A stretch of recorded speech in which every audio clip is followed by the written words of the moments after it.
عز و جل نے ارشاد فرمایا وبشر الصابرین، صبر کرنے والوں کو خوشخبری دے دو، الذین اذا اصابتهم مصیبہ قالوا انا للہ وانا الیہ راجعون، جب ان کو کوئی مصیبت پہنچتی ہے، کوئی تکلیف پہنچتی ہے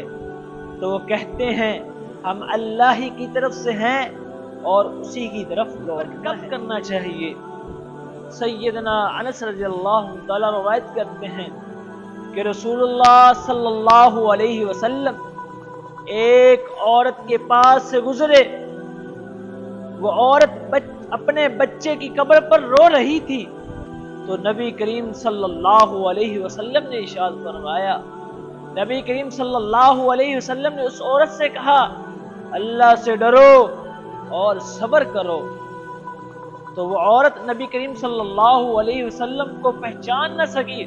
اور کہنے لگی یہ مصیبت مجھ پر آئی ہے، آپ پر نہیں۔ بعد میں لوگوں نے اس عورت کو بتایا یہ اللہ کے رسول تھے، تو وہ عورت دوڑی دوڑی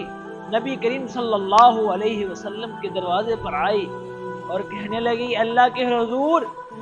یا رسول اللہ،